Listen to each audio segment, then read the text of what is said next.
Camilo Burr and Scotics bring you a presentation of first semester conceptual physics. Scotics!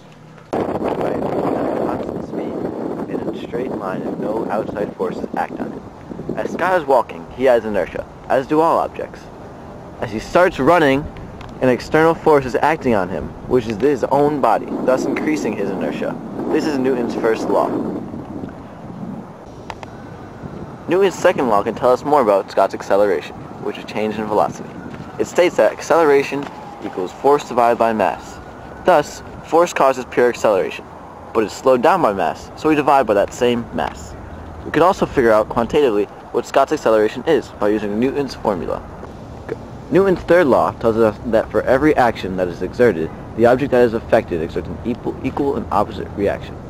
Thus, as Scott pushes against the tree, the force he exerts on that tree, the tree exerts the exact same force against him. This is also known as the law of force pairs, or the third law. As you can see, these horse and buggies have a large momentum.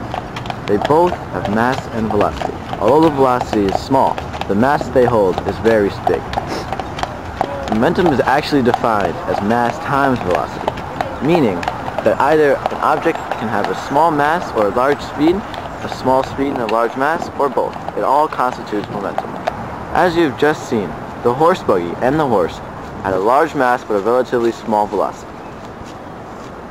The frisbee, which you just saw thrown, has a relatively larger velocity and a small mass.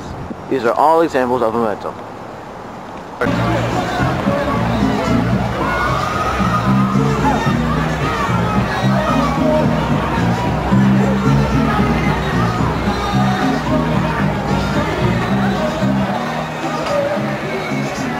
As you can tell, this is an extremely large example of momentum. Every skater here is displaying their own momentum in different ways. They may have a defined mass, but their velocities are certainly not. You can tell they have momentum by the frost coming from their skates as they take each step. Now impulse, another idea, is mathematically expressed as force times a change in time, or change in time intervals, which is a change in momentum. All these skaters are expressing the change in momentum as they change their velocities and change the direction they're going through the ring.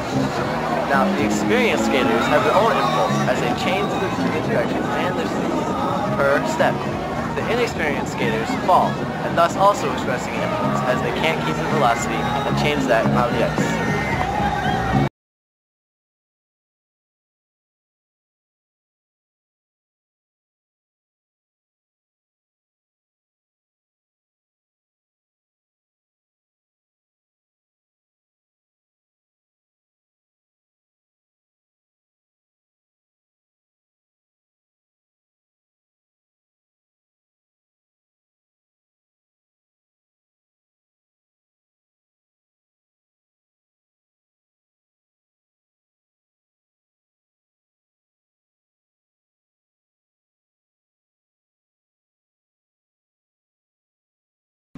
Even though Einstein's theory of special relativity is a difficult concept to grasp, we're going to walk you through it step by step.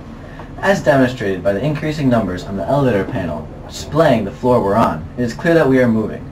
However, because we are going at a constant velocity, meaning there's no acceleration, I can't feel that we're moving without knowing that. This is Einstein's first principle, which states that you can't tell the difference between a sealed space moving at a constant velocity or standing still. His second principle is that speed of light is always constant, which comes from a specific light source, such as the sun or the bulbs in this elevator. Light speed is always 300,000 meters per second, regardless of the reference frame.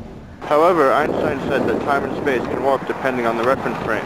If a beam of light is emitted from this moving car being filmed, it will travel more from the viewpoint of the camera than from Camilo's view in the car. How are we going to manage both? I'm in relative motion with the car. Thus, because the beam of light travels faster, but its speed is constant, time must be different between me and Camilo in the car. This effect isn't noticeable going at such low speeds, but when you approach light speed, it can become profound. Look, I'm going to do the string theory. The what? The string theory. What's that? It's a famous dance move. Haven't you heard about it? Well, no. Why is it called the string theory? It was called the string theory because of the way I move. In other words, the dance is named after an actual theory. No way. Well, what's the actual theory? It's a theory that attempts to unify general relativity and quantum theory. General relativity explains the workings of the very large objects, such as galaxies and the world we live in. Quantum theory, on the other hand, explains the notion of the microscopic world, such as the way subatomic particles and atoms interact. Okay, but why is it called string theory? Well, as the theory goes, the subatomic particles that make up the universe are composed of tiny vibrating strings of energy. These strings vibrate in different frequencies, and thus take the form of different subatomic particles. So, show me the dance. Okay. You asked for it.